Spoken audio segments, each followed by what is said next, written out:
Mais voilà, je voulais un petit peu revenir sur Kefka d'abord. Notre ami qui sera au cœur du prochain Ultimate. Les Kefta c'est bon en plus. On va découvrir O8S ce soir d'ailleurs. Ah tiens, bah, je vais en parler ce soir. Alors si jamais si jamais vous avez besoin d'être blind, bon. Je vais évidemment parler du combat, donc je vais spoil. Hein. Le combat donc qu'on a eu à Stormblood. Et puis on va revenir un peu sur ce que ça pourrait devenir. C'est difficile, mais on va chercher un petit peu. Ouais, je pense qu'il y a beaucoup de gens qui vont aller faire un petit peu de O8 dans les semaines à venir. C'est un combat qui est quand même assez ancien maintenant. Puisqu'il doit dater de 2018. Début 2018. Il me semble. Premier trimestre ou premier tiers de 2018. Si ma mémoire est à peu près correcte. Donc beaucoup de joueurs actuels évidemment ne l'ont jamais fait. Ou en tout cas ne l'ont pas fait comme il est censé être fait. Et beaucoup de gens l'ont fait pour débloquer Uwu, puisque je crois que c'est la condition pour débloquer Uwu. Mais en général, c'est de l'unsync évidemment. On y va avec gear douteux du Google Sheet de sync. Ok, ok. Je trouve que les gears de ce Google Sheet sont un petit peu élevés, personnellement. Mais c'est déjà pas mal comme façon de faire en général. Ça permet de se mettre dans des conditions qui se rapprochent de ce que c'était à l'époque, quoi.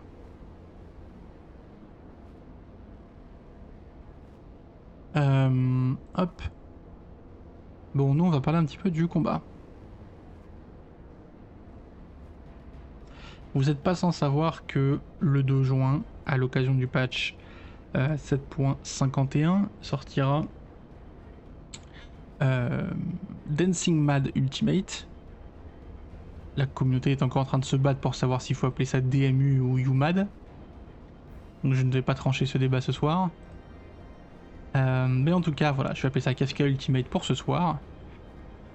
Puisque l'Ultimate est centré sur le boss de Kefka.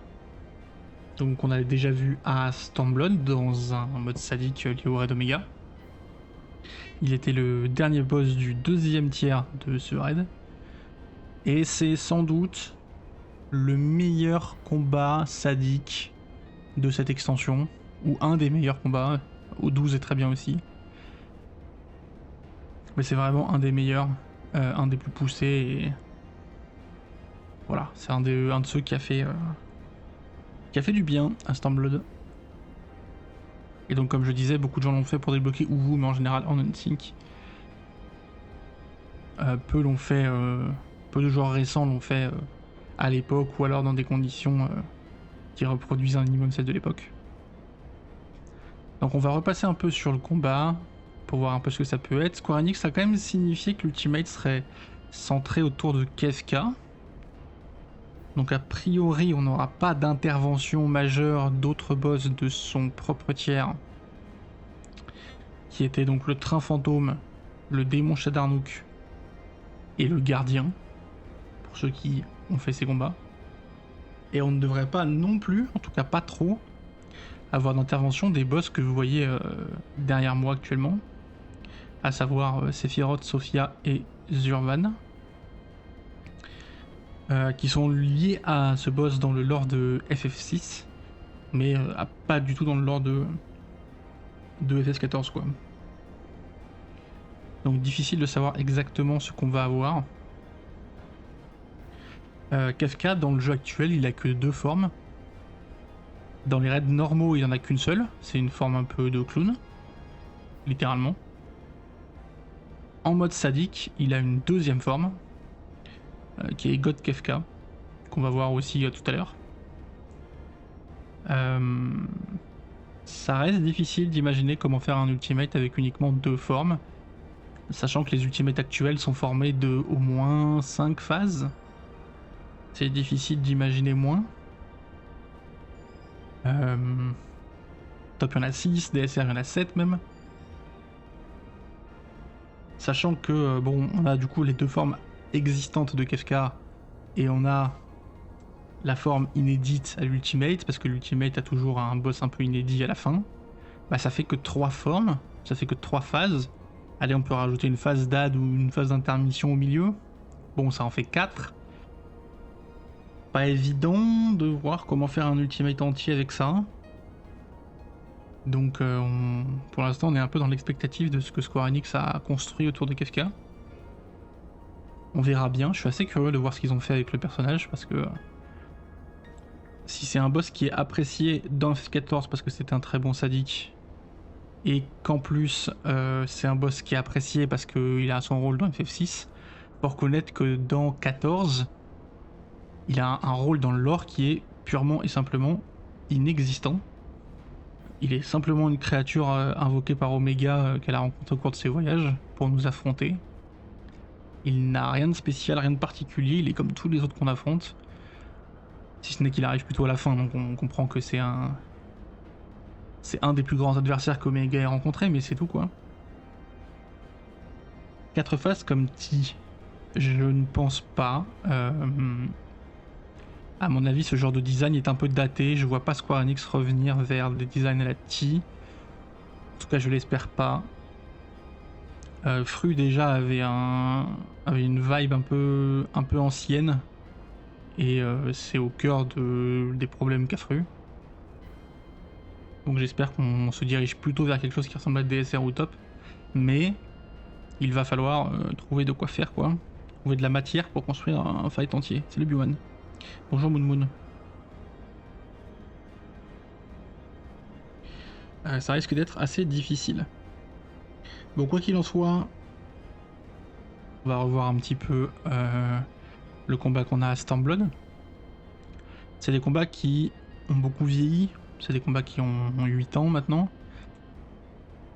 Pour ceux qui ont fait Shinryu Extreme typiquement, qui était un des meilleurs extrêmes de Stormblood, vous avez peut-être remarqué que le combat était un peu étrange, un peu dénué de mécanique classique. Et pourtant c'est un des meilleurs de l'époque. Bon, c'est normal, hein, le design vieillit. Ça signifie que Square Enix s'améliore suffisamment pour qu'au bout de quelques années on voit que les designs les plus anciens accusent leur âge. Donc tant mieux. En ce qui concerne Ju Kefka, ça va se voir un petit peu aussi, même si le fight est très bien. On va voir que bon, comme la plupart des combats de cette époque, il a quelques rides sur le visage. C'est où je viens. Et ça va se voir. Bon, on va aller voir ça rapidement, du coup. Alors, je vais juste retrouver... Tac. Un kill de Kefka. Alors malheureusement, je n'ai pas de vidéo de moi-même en train de tomber Kefka. Enfin, j'en ai une, mais elle est d'une qualité que je ne peux pas vous montrer. Parce que même si on recordait à l'époque, bon, on recordait avec des outils qui sont pas ceux d'aujourd'hui. Donc les qualités vidéo, en tout cas, ce qui concerne le Volition ou l'ancêtre de Volition, n'était pas au top. Donc je vais vous montrer plutôt une vidéo que j'ai trouvée de quelqu'un d'autre. Moyen d'avoir le rail plan de Poluf pendant la P2, oui. À l'époque, on faisait des rail plans sur Paint et on en profitait pour faire des choses, on va dire, marrantes, quoi, voilà.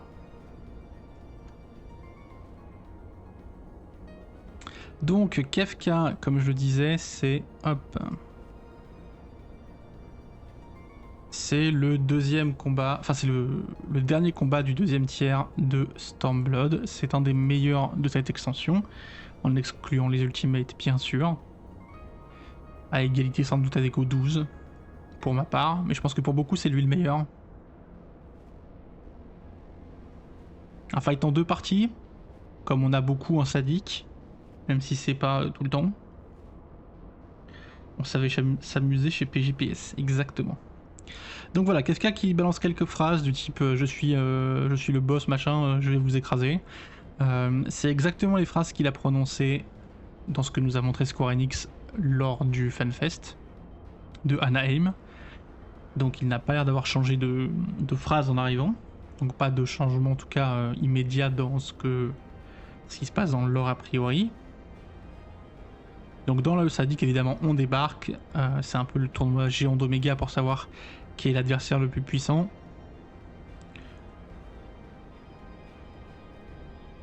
Donc voilà, l'espèce de forme de clown un peu. Très troll. Dans l'apparence et même dans les mécaniques. C'est un boss qui joue beaucoup sur le fait de vous tromper, de vous mentir. Là on voit, je fais une petite aparté déjà là-dessus. Là on voit typiquement les bonnes hitbox à la Stormblood, vous voyez, où la hitbox est ridiculement petite. Donc évidemment ça contraste énormément avec ce qu'on a connu par la suite, notamment Endwalker, où les hitbox étaient plutôt gigantesques et prenaient toute l'arène. À Stormblood on avait des hitbox minuscules.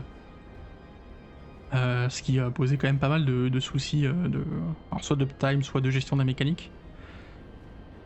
Bon, aujourd'hui, Dawntrail a je pense, est un peu à l'équilibre là-dessus, avec des hitbox qui se sont réduits par rapport à Endwalker, mais qui restent dans une dimension acceptable.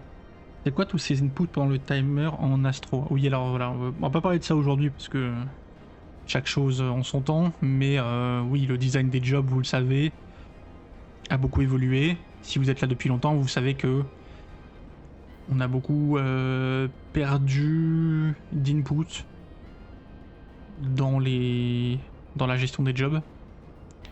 Je vais pas porter de jugement de valeur là-dessus aujourd'hui. Que ce soit une bonne ou une mauvaise idée, ça dépend des cas. Faudrait rentrer un peu plus dans le détail. Mais voilà, effectivement, les jobs à l'époque étaient très différents. Donc Kefka, il a une mécanique principale autour duquel il organise tout le combat, et c'est celle-là. C'est les espèces de boules qui tournent autour de lui. Donc là, vous voyez qu'il y a 2 boules bleues. L'autre possibilité, c'est 2 points d'interrogation un peu rouges.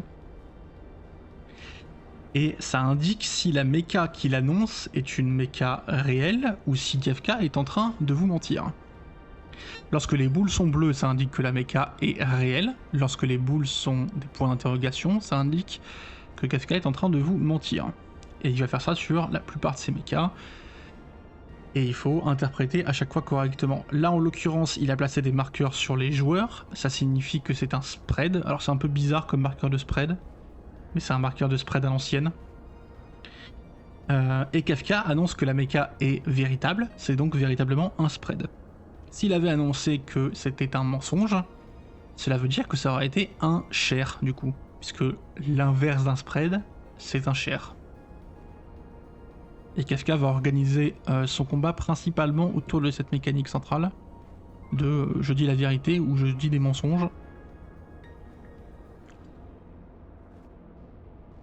Petit TB qui faisait très mal. Même encore aujourd'hui d'ailleurs, si vous y allez avec un stuff un peu lourd, ça fait très mal. Globalement, le fight de toute façon faisait mal. Voilà, là, Kefka, ça c'est une autre mécanique importante. Je vais montrer du début du combat. Parce que c'est pas forcément évident, mais Kefka, en plus de vous mentir et de vous dire la vérité, il stocke des mécaniques précédemment appliquées. Donc là, en l'occurrence, il a fait un spread qui était véridique, donc c'était vraiment un spread.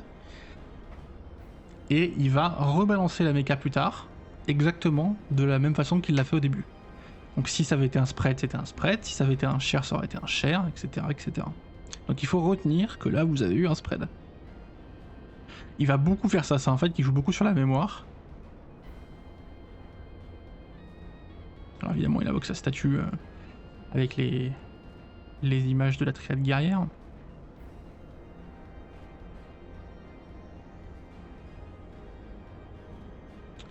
Donc voilà, principalement des mensonges ou pas des mensonges et de la mémoire, c'est comme ça que le fight est construit. Et après, la statue fait des mechas. Il y en a 6, je crois, des mechas de statue qui sont un peu toutes différentes. Là, en l'occurrence, la première, c'est il y a un laser qui tombe sur 4 joueurs ou 2 joueurs, je sais plus, c'est roll base en tout cas. Après, on est bump et il faut faire des duos. Voilà, bon, c'est pas très compliqué comme mécanique, hein. Comparé à ce qu'on peut avoir aujourd'hui, c'est très simple. Par contre, c'est un petit peu rapide et il faut toujours arriver, je vais le remontrer, Une fois que Kafka se déplace comme ça, il se TP d'un bout à l'autre de l'arène, il faut toujours être derrière lui parce que sinon il vous one-shot tout simplement si vous êtes devant lui. Donc il joue beaucoup sur des mécaniques rapides qui vont vous sortir de l'arène et sur le fait de mémoriser ses patterns et de savoir si il dit la vérité ou s'il ment. Sinon le fight est assez simple hein, d'un point de vue mécanique. Hein. Vous attendez pas à des choses comme Idyllic Dream. C'était pas du tout l'ambiance à l'époque. Là, typiquement, il ment. Vous voyez, on voit les points d'interrogation qui tournent. Donc, il est en train de mentir. Comme il fait des AOE en ligne, le fait qu'il mente, ça veut dire, en fait, les zones safe ne sont pas safe. Et les endroits qui sont safe, c'est les endroits où il y a les AOE. Et en l'occurrence, vu qu'il y a des AOE qui se croisent, les zones safe, ce sont le croisement des AOE. Hop, puisque c'est un menteur, on va dans les AOE. Là, il fait un in et il ne ment pas. Donc, il faut bien être in. Et il faut avoir retenu tout ce qu'il a fait, parce qu'il va nous le rebalancer. Encore une fois, la mémoire, machin, machin. Bon là, la statue fait un bump qui peut soit rester du même côté, soit se téléporter de l'autre côté, donc il faut gérer un peu le bump. En général, on peut anti-caber. Et donc là, voilà, là il fallait se souvenir qu'il avait menti pour les AOE en ligne. Donc il faut être dans le croisement des AOE en ligne, mais il n'avait pas menti pour son in, du coup il faut être dans le in. Donc il faut être à la fois au croisement des AOE en ligne et dans le in. Et il faut s'en être rappelé depuis il y a 10-20 secondes quoi. Bon ça n'a rien de très compliqué, mais là c'est typiquement les mécaniques de Kafka, ça montre parfaitement ce qu'il fait durant tout son combat. Et il va continuer comme ça avec des mécaniques relativement simples, mais sur lesquels il faut pas se tromper. Je montrerai un petit peu tout à l'heure ce que nous on a vu durant le FanFest. On a vu quelques images, même si c'était très très succinct. Je vais montrer un petit peu la fin du combat. C'est un combat qui est assez court puisque c'est une P1. Donc il faut simplement mettre le boss à 60%. Bon là c'est une mécanique qui est purement roll-base, il y a des duos et des spreads. Voilà. Quand il y a des duos, on met des duos. Quand il faut spread, on spread. Et après, on repart en duo une deuxième fois. Boum. Bon, là, pour le coup, c'est extrêmement simple. Hein. Même en extrême, aujourd'hui, on n'a plus ce genre de choses, vraiment. Ça, c'est simplement que le fight est un petit peu âgé, donc ça se sent dans le design, quoi.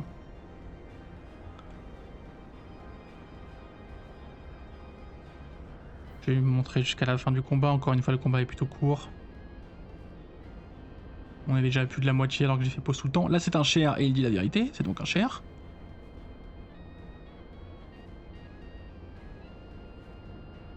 Etc, etc. Il faut retenir que c'était un cher. Salut Jelal. J'espère que tu vas bien.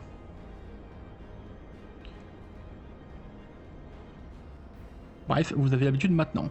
La statue qui continue de faire des mechas, donc elle fait soit des cleaves, comme là elle fait, donc elle cleave la moitié de l'arène. Soit elle fait des regards, donc il faut la regarder ou pas la regarder. Voilà, là c'est pas dans les AOE puisqu'il disait la vérité.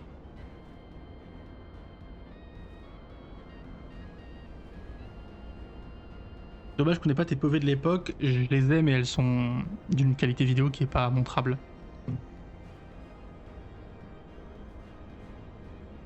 Je suis allé chercher tout à l'heure, je les ai retrouvées, mais celles que Poluf avait fait de l'époque.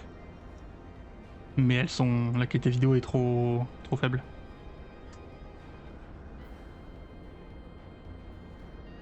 Là on va voir un petit peu la dernière mécanique. On n'a pas vu. Donc il y a la statue qui fait des regards, donc il faut soit la regarder, soit pas la regarder. Si c'est violet, il faut pas la regarder. Si c'est jaune, il faut la regarder. Et là, Kafka va mind control 4 joueurs. Alors c'est roll-base, là en l'occurrence c'était les DPS qui étaient mind control. Ces joueurs vont se diriger vers le joueur le plus proche d'eux pour lui mettre une auto-attaque. Et si jamais il le touche, il le one-shot. Enfin, c'est pas compliqué. Donc là, dans cette strat là, c'était très facile. Le rôle qui n'était pas mind control allait au milieu. Les joueurs qui étaient mind control allaient dans les coins entre guillemets de l'arène.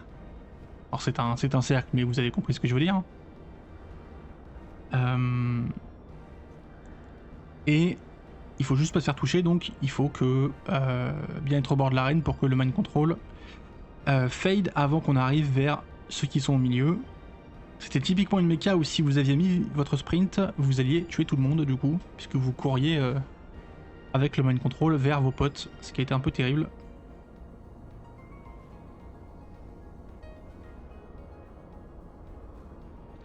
Donc pas de sprint, pas de test de l'érudit ou de choses comme ça, sinon ça peut être un petit peu malaisant.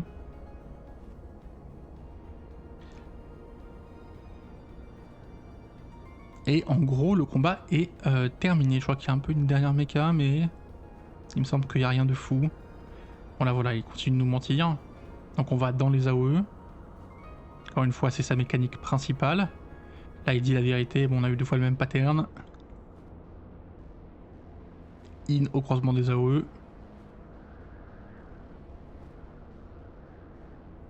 Et le combat va se terminer là-dessus. C'est difficile de voir comment faire un combat ultimate moderne avec les mécaniques qu'on voit ici. Sachant que, évidemment, on va réutiliser certaines choses. Je pense qu'on va réutiliser la mécanique de mensonge. Hein, ça, c'est vraiment le cœur du combat. Et on va aussi utiliser les mécaniques de memory, entre guillemets. Kafka, c'est un combat où il faut toujours retenir ce qu'il fait. C'était aussi une part importante du combat. Donc ça, je pense que ça va revenir aussi. Mais avec ça, c'est difficile d'imaginer des mécaniques ultimate modernes. Là, ils sont en train de se faire arracher par le boss, mais ils arrivent à le kill juste à temps. Ils ont tout donné puisque c'était, de toute façon, c'était l'enrage.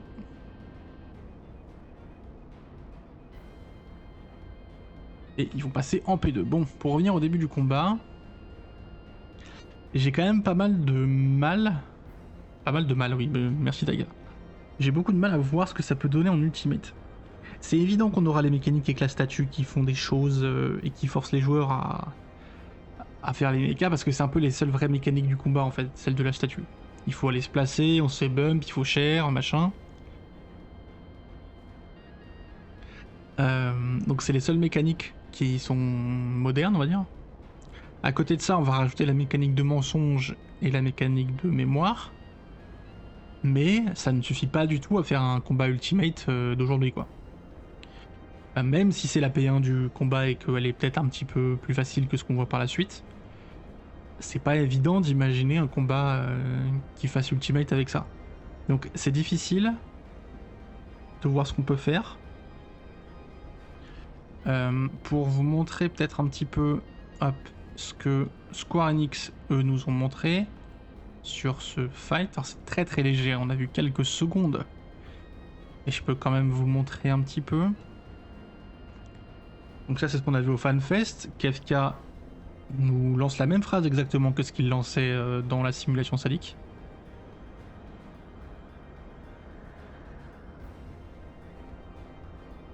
Ah oui, c'est moi qui parle. Bien sûr. Pardon. Donc rien ne semble changer à ce niveau-là, il n'y a juste pas Alpha pour nous faire apparaître. Sinon, il n'y a absolument rien qui change. Là, on voit un TB, bon. À l'époque, il n'y avait pas de marqueur, mais à part ça, voilà. Et là, c'est la seule méca un petit peu qu'on voit. Pendant les quelques secondes qu'ils nous ont montré. Donc on voit la statue en fond, avec l'image de Sephiroth. Donc ça semble être le début du combat. On voit un spread, comme on voyait en Sadic. On voit un cleave. Donc ça, c'est quelque chose qu'on n'avait pas dans le Sadic. On avait des AOE en ligne, où on avait un in-out, mais on n'avait pas de cleave comme ça qui prennent 2 quarts d'arène. Donc ça, c'est nouveau. On voit les fameux points d'interrogation qui dit « Je suis en train de mentir ». Alors, voilà. Ce que je voulais montrer, c'était ça. Parce que c'est un petit peu difficile à voir, mais si vous regardez bien, on va le voir. Voilà, hop. On voit que Kefka, il a des points d'interrogation autour de lui. Et on voit que là, il y a un joueur avec un spread qui, lui, a des boules bleues, qui indiquent que la méca est véritable. Donc ce qu'on peut en conclure, c'est que les boules bleues autour du joueur indiquent que le spread est un vrai spread. Du coup, c'est pas un share. Et que le truc de Kefka indique qu'une autre mécanique est un mensonge. Alors, est-ce que c'est les cliffs par terre? Je ne sais pas. Est-ce que c'est encore autre chose? Difficile à dire, parce qu'on voit que ils sont à la fois dans le cleave et pas dans le cleave. Le cleave, il a l'air d'être bien là où était l'AOE, donc Kafka ne semble pas avoir menti sur l'emplacement du cleave. Du coup, sur quoi il a menti? Difficile à dire. Je remets un petit peu, encore une fois, on a que ça, on n'a rien d'autre que ces quelques secondes. Évidemment, et heureusement, hein, c'est une très bonne chose qu'on voit pas plus, hein, je suis pas pour qu'on l'ultimate, ça spoil. Mais voilà, c'est pas évident. En tout cas, ce qu'on peut voir et ce qu'on pouvait imaginer, c'est qu'il y aura plusieurs instances de cette mécanique de mensonge en même temps.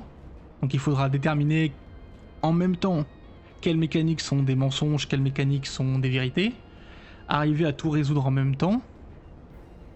Là, ce qui est pas évident, c'est que j'ai du mal à voir sur quelle mécanique Kafka est en train de mentir, vu que le cleave semble être au bon endroit et que les spreads ont l'air d'être des spreads. Et un autre truc qu'on avait vu, c'était voilà ça là. Alors c'est très fugace. Je vais essayer de mettre pause au bon moment. À la résolution de la méca, ouais, je suis pas arrivé. je suis un noob. Mais on voit ça là. Donc on voit une boule de feu, une boule de foudre et une boule de glace.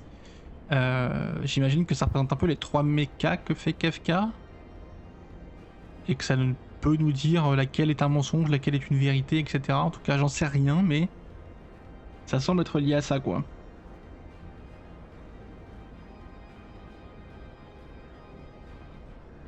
Enfin bref, voilà, pas évident. Là, on a vu le TB qui était le même que ce qu'on a vu d'habitude. Bon, ce qu'on peut dire, et ce sur lequel je suis plutôt satisfait, c'est que on aura plusieurs instances de la mécanique de mensonge, et c'est une excellente chose. Moi, j'aimerais bien que ce soit lié. Donc là, on la voit qu'elle est liée au boss et qu'elle est liée à un joueur. On pourrait peut-être aussi la voir liée à quelque chose sur l'arène à un moment. Peut-être une AOE sur l'arène qui aurait elle-même des boules autour qui indiquent si l'AOE est réelle ou pas. Enfin bref, voilà, plusieurs choses comme ça à faire. J'espère qu'on reverra aussi la mémorisation, qu'il faudra garder en tête ce qu'il a fait. Que peut-être il puisse même mentir sur la mémorisation pour inverser ce qu'on a retenu. Ah, on a retenu que c'était un share et un in. Ah ben en fait il ment sur le moment où il refait la même méca, donc il faut faire un spread out. On peut imaginer un petit peu des choses comme ça. Puis bon, toutes les mécaniques de la statue que là évidemment on ne voit pas, mais qui existeront j'imagine. Que ce soit les bumps, les regards, les mind control, etc. Là évidemment on n'a rien vu de tout ça. Donc difficile d'en dire plus pour le moment. Voilà pour la P1, donc qui était un très bon fight honnêtement à l'époque. J'espère que cette phase Ultimate sera à la hauteur. Je sais pas du tout si ce sera du coup la phase 1 du combat ou si ce sera plus tard. Et si c'est plus tard, qu'est-ce que le début du combat quoi. Hop, en tout cas, on va revenir sur la suite du coup, puisque en Sadique, Kafka avait une phase 2. Donc qui n'était disponible qu'en Sadique. Alors il n'y a pas beaucoup d'explications dans le lore de pourquoi est-ce qu'il a une P2, c'est un truc qui existait un peu moins à l'époque. Il y avait moins de travail de... comment dire... de justification par le ménestrel de pourquoi les choses se passaient comme elles se passent dans les modes de difficulté supérieure. Mais on peut quand même imaginer 2-3 choses. Alors attendez, hop. Est-ce que je peux vous retrouver ça? Hop là. Donc, dans FF6, apparemment, Kafka en gros dévore un peu tout le monde chez lui. Il devient une espèce de dieu qui devient un peu inarrêtable ou je sais pas quoi. J'ai pas fait FF6, c'est ce que j'ai compris un petit peu du lore. Dans FF14, le tout petit peu de lore qu'on a à propos de Kafka, c'est que c'est une créature qui a atteint la divinité et qui a massacré sa planète ou quelque chose comme ça. Donc ça ressemble un petit peu à ce qu'on peut-être peut voir dans FF6. Je sais pas du coup si ça indique que le monde d'FF6 est une planète située quelque part dans FF14 que Omega aurait croisé lors de ses voyages et qu'elle a rencontré Kafka. Difficile à dire. En tout cas, quoi qu'il en soit, il se trouve que cette statue qui représente la traite guerrière s'effondre un peu. Je sais pas s'il en absorbe les pouvoirs ou quoi que ce soit. Et il devient God Kefka, donc une forme beaucoup plus monstrueuse. Là, on est moins dans l'aspect clown, troll, etc. Là, on est dans un boss plus classique, plus terrifiant. Avec ce côté un peu divin qui lui est propre. Et là, le fight va être pas mal plus long. Et vous allez voir, il est articulé sur quelques mécaniques centrales également, qui vont se répéter. Donc là, le petit wipe que vous connaissez, puisque on vient d'arriver en P2. Hop, je vais passer et on arrive.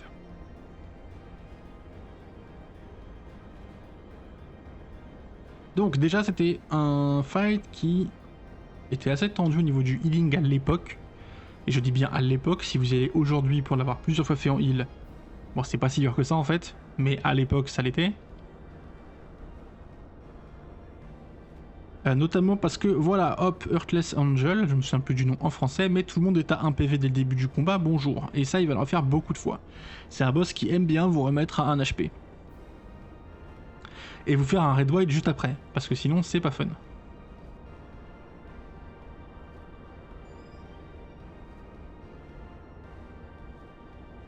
Donc voilà, oui, à l'époque, effectivement, Jelal, les heals pouvaient reprendre l'aggro en healant un petit peu trop en AOE. C'est quelque chose qui n'existe plus aujourd'hui, bien sûr. Le TB qui met un petit dot, bon ça on verra si c'est gardé. Et la première mécanique qui est un out puis in avec spread sur les DPS et share sur les supports. Donc rien de très compliqué, mais il faut se répartir le petit espace qu'on a pour faire le out puis le in. Que les supports puissent bien share et que les DPS puissent bien spread. Alors c'était pas aléatoire à l'époque, c'est-à-dire que c'était toujours les supports qui avaient le share et toujours les DPS qui avaient le spread. Bon, ce genre de design, c'était typiquement Stormblood. Aujourd'hui, évidemment, ce serait random, même en sadique. Je reviens un petit peu le début du combat. Bon, cette méca, je sais pas si on la reverra telle quelle. En tout cas, c'était pas une grosse méca dans le fight. C'était la première du combat, mais elle n'était pas spécialement importante. Je sais pas trop comment est-ce qu'on pourrait la rendre ultimate de toute façon, à moins de la voir dans une autre méca. Donc voilà. En revanche, ce qui est important, c'est ce qui arrive ici. Kefka fait un cast de Forsaken, ce qui est un gros red wide, et surtout, ça commence ses mécaniques, un peu comme les Hello World qu'on aura plus tard, comme Idyllic Dream par exemple, ou comme tous ces genres de méca. Voilà. Gros red wide, l'arène se transforme visuellement, et on rentre dans une grosse mécanique du combat. Donc ça, évidemment, je m'attends à le revoir, c'est même obligatoire en réalité. On aura forcément des Forsaken, comme on a eu une mécanique de relativité quand on a eu la Gaïa dans Fru, comme on a eu une mécanique d'Apocalypse avec Gaïa toujours, comme on a eu Light Rampant, comme on a eu Hello World dans Top, comme on a eu, voilà. Ces mécaniques qui sont un peu iconiques de leur fight en sadique, évidemment, on les revoit en Ultimate de façon très différente. C'est des versions Ultimate de ces mécaniques, mais c'est important qu'on les revoie parce que c'est elles qui définissent le fight et c'est elles qu'on a envie de revoir. De la même manière qu'un Ultimate sur Arcadion, on s'attendrait tous à revoir Idyllic Dream et on serait déçus s'il n'y a pas une version Ultimate Idyllic Dream. Donc le Forsaken, il y en a 4 dans le combat. Alors les deux derniers sont exactement la même mécanique, mais du coup il y en a 3 différents. Et c'est des mécaniques qui pour l'époque n'étaient pas si faciles. On a des joueurs qui sont liés aux têtes. Des têtes qui vont les suivre, et quand on va les toucher, elles vont exploser, causant des dégâts. Donc il faut les toucher en étant tout seul, mais en ayant assez de points de vie et de mythique pour ne pas mourir quand on la touche. Il me semble qu'elles étaient toujours liées au DPS, si je dis pas de bêtises. En même temps, on a des tours à prendre. Il y a 3 tours avec 2 personnes à chaque fois nécessaires pour valider la tour. Donc il faut qu'il y ait 6 joueurs qui prennent les tours. Et en plus, en même temps, le boss cast son fameux truc qui nous met à 1 HP. Donc là, hop, tout le monde passe à 1 HP. Et en plus de passer à 1 HP, il vous cale un debuff, qu'on voit ici, qui s'appelle Incurable, qui fait que vous ne pouvez plus heal. Voilà, vous n'avez pas le droit de heal. Donc là, vous pouvez bien balancer un méga soin ou un extra médica ou ce que vous voulez, ça ne va pas remonter les gens. Vous n'avez pas le droit de heal. La durée du debuff dépend des PV que vous aviez au moment où le boss vous a mis à 1 HP. Si vous étiez full life à ce moment-là, que le boss vous a enlevé tous vos HP, le debuff va durer 3-4 secondes. Voilà. Si vous n'étiez pas full life, le debuff va durer 15 secondes. Donc si vous n'étiez pas full life, le debuff va vous empêcher de récupérer des PV pendant 15 secondes, ce qui va évidemment vous tuer, parce que dans les 15 secondes qui vont suivre, vous allez prendre des dégâts. Donc déjà pour l'healer, il fallait... Hop, je remets à avant, il fallait évidemment tenir tout le monde pour le Forsaken qui est un gros red wild. Après le Forsaken, il faut remonter tout le monde full life, parce que il y a les PV à 1, et si tout le monde n'est pas full life, ils ont un debuff qui dure beaucoup trop longtemps. Et ensuite, il va falloir gérer le fait de remonter les gens quand le debuff s'en va. Donc là, on prenait les tours, le debuff s'en allait, on essayait de remonter tout le monde le plus vite possible, parce qu'ensuite, il fallait prendre les têtes. Et comme je l'ai dit au début, il faut avoir les PV pour pouvoir tanker les têtes. Là, on a une méca du boss. Alors, je me souviens plus exactement, je crois que c'est le TB, c'est ça? En même temps, je vois pas trop ce qui se passe. Donc, je suis pas sûr de ce que je dis. Mais le boss, oui, c'est ça, si. Voilà, le boss avait un TB qui ciblait le tank le plus proche. Enfin, le joueur le plus proche, pardon, et le joueur le plus loin. Donc, il fallait que le main tank se mette en gros le plus proche du boss et que le love tank aille loin. Pour ne pas que le TB tombe sur le groupe. Et si jamais il y avait une erreur, le TB tombait sur le groupe et ça one shot, hein, bien sûr. Donc là, ça enchaîne quand même assez vite toutes les mechas. Tir red wide. Et on recommence exactement la même méca, il me semble. Voilà. Là, le boss va refaire exactement la même chose. Il va vous remettre à un HP, vous remettre le debuff de vous avez pour droit de vous heal, vous remettre les tours, vous remettre les têtes. Et on gère ça de la même façon. Donc il faut remonter tout le monde le plus vite possible dès que le debuff est parti, prendre les têtes sans se clip. Et ensuite, gros red wide qui remet l'arène comme elle était avant. Un peu sortie d'Idic Dream, sortie d'Hello World, etc. Tac. L'écran se brise et on retourne sur l'arène classique. Donc mécanique assez difficile, que je m'attends évidemment à revoir au moins... Je m'attends au moins à voir un Forsaken, j'aimerais en voir 2. Même 2 différents. En ultimate, ce serait vraiment bien, je pense, pour une phase un peu comme les phases de Tordan dans DSR pour ceux qui ont fait le combat. Où vous savez, Tordan il arrive et à chaque fois il fait 2 mécaniques, 2 grosses mécaniques avec ses chevaliers. Et puis ils s'en vont. Je pense que ce serait un bon format pour Keska. Avec une transition entre les deux Forsaken qui serait une version de cette mécanique là, on va voir, qui était aussi une des mécaniques importantes, puisque entre les phases de Forsaken qui étaient les plus importantes, Kefka il avait ces mécaniques là avec ces espèces de triangles là, qu'on appelait des trines. Donc c'était simplement des AOE qu'il fallait esquiver, mais elles avaient une forme et un fonctionnement qui faisait que c'était pas si simple. Et on avait beaucoup de... À l'époque en tout cas, on avait beaucoup de mal à échapper à ces AOE, puis bon, il a d'autres petites mechas du type... il faut bait un cleave, sinon il cleave l'arène, il faut... voilà, il y a un TB où il faut être ensemble, je sais plus quoi. Là typiquement je crois qu'il faut le tourner vers nous pour qu'il cleave derrière lui, parce qu'il a cast un truc qui s'appelle passer, mais s'il avait call futur, il aurait fallu le bait dans l'autre sens. Bref, voilà. Des petites mécaniques comme ça qu'on pourrait empiler les unes sur les autres pour créer une transition intéressante entre les deux phases de Forsaken qu'on pourrait avoir en Ultimate. Donc j'ai avancé un petit peu jusqu'au deuxième Forsaken qui était, vous allez voir, très différent du premier. Donc boum, Forsaken, gros red wide, l'arène se retransforme en version c'est la catastrophe. Et cette fois, c'est très différent. Va y avoir 2 tours qui nécessitent 2 joueurs chacune. Je vais essayer de remonter un peu au début. On va avoir 2 joueurs qui sont target par des puddles, un peu comme sur Stampede sur M11S, pour ceux qui ont fait le combat. Et on a 2 autres joueurs qui placent des AOE. Et le but, c'est de gérer un peu tout ça, de prendre une tour à 4 qui pop au nord, de bait des clones du boss qui foncent sur ceux qui sont... Alors je sais plus si c'est les plus près, les plus loin, ou je sais plus comment ça marche, pour être honnête. Il faut les bait dans le bon sens pour que leur cleave ne parte pas sur l'arène. Il faut ensuite se regrouper dans les 4 tours qui pop pour prendre les 4 tours. Il y a un cher qui arrive sur les heals. Et il y a un météore qui tombe là où on a pris la tour à 4. Bon, vous voyez que ça fait quand même pas mal de choses à gérer, notamment à l'époque en 2018. Je remets toute la méca d'un coup, mais voilà, pour la remettre à vitesse réelle sans pause, ça donne ça. Donc c'était une méca qui était pas facile et surtout il fallait quand même avoir pas mal réfléchi au positionnement des DPS, des healers, etc. Alors il y avait des petits trucs du type c'est roll base, etc. Et c'est pas RNG. Encore une fois, c'était des designs typiquement de Stormblood qui ont pas mal disparu aujourd'hui. Mais c'est voilà, ce genre de mecha, on peut facilement imaginer des versions Ultimate en complexifiant un peu les choses. Hop, et comme d'habitude, go red wide, et on remet l'arène comme d'habitude.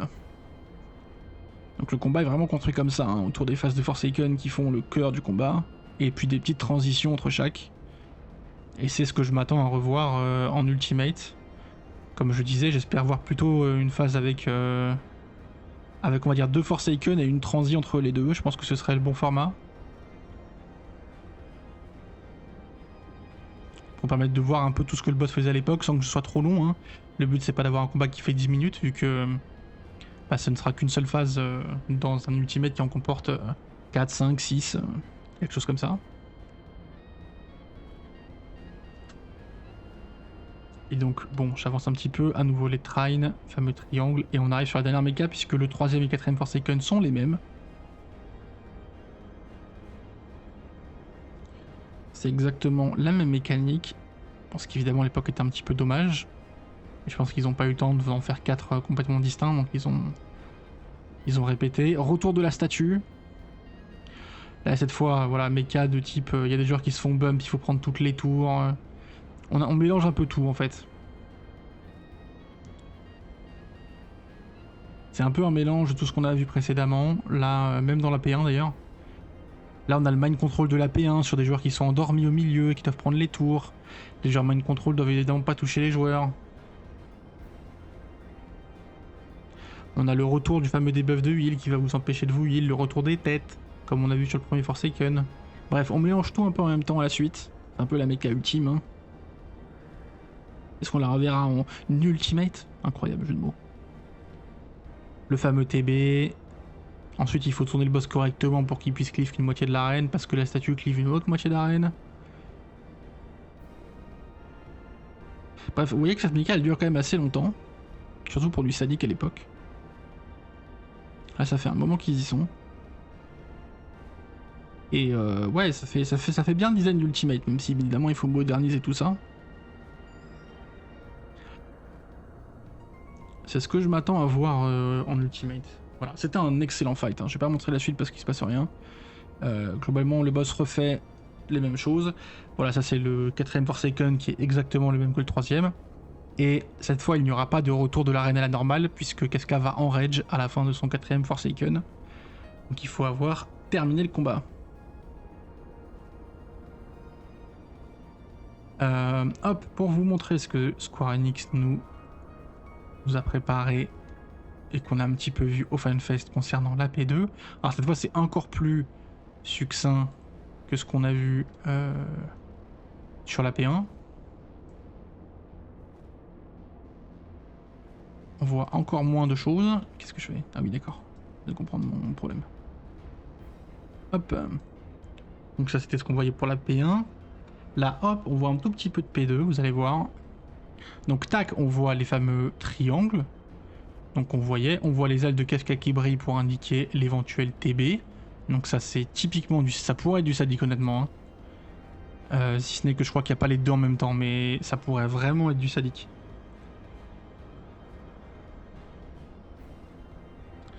Là on voit le Forsaken qui tue tout le monde. En tout cas c'est la Red White de sortie du Forsaken. Donc on voit qu'il y aura une phase de Forsaken comme en sadique, mais on n'en voit pas plus. Et c'était la fin de ce que nous a montré Square. Donc évidemment très très avare en informations. Tant mieux.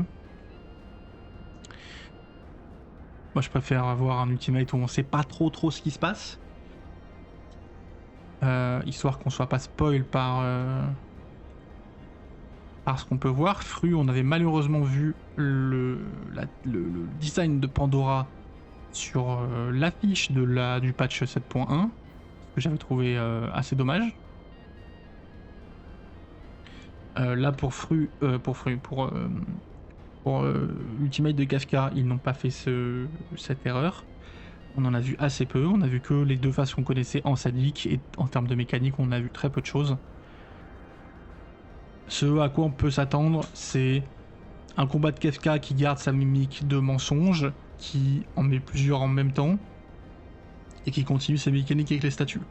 Pour la P2, on peut s'attendre aux phases de Forsaken, j'en espère au moins 2, et au transi avec les fameux triangles entre ces phases.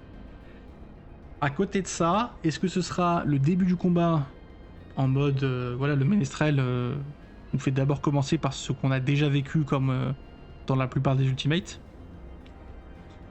ou est-ce que ce sera au milieu du combat et qu'on aura d'abord au début des choses qu'on n'a pas vues?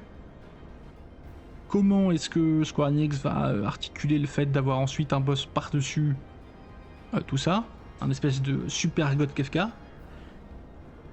Est-ce qu'il va y avoir un rôle d'alpha? Est-ce qu'il va y avoir un rôle d'oméga? C'est des personnages qu'on a déjà vus dans Top, donc ce serait peut-être un peu redondant. Mais en même temps, bah, le fait est que dans 14, Kefka il est lié à ce raid-là. On peut pas complètement faire abstraction. Donc voilà, beaucoup de questions sur Kefka Ultimate. On n'aura pas de réponse avant, évidemment, le 2 juin, lors de la sortie du Ultimate en lui-même. Dans quelques semaines maintenant. J'avoue que je suis vraiment très impatient de voir ce qu'ils nous ont fait. Vous le savez, j'ai été un petit peu déçu par Fru. Les Ultimates, c'est vraiment mon contenu préféré dans FS14. C'est vraiment des... C'est des merveilles, hein, je trouve.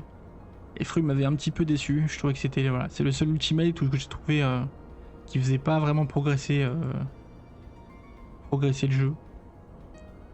J'espère que celui-là va relever un petit peu la barre. Surtout avec un boss comme ça qui est un peu iconique pour les joueurs qui étaient là à l'époque. Je pense qu'il y a plein de choses à en faire. Mais voilà. Notamment au niveau du lore, j'ai beaucoup de mal à les imaginer créer un lore aussi complet que ce qu'on a eu dans DSR ou dans Fru. Avec juste Kafka. C'est quand même la matière dans le jeu actuel autour de Kafka est très très faible, quoi. Il y a très peu de choses. Pas facile d'imaginer ce qu'ils peuvent en sortir.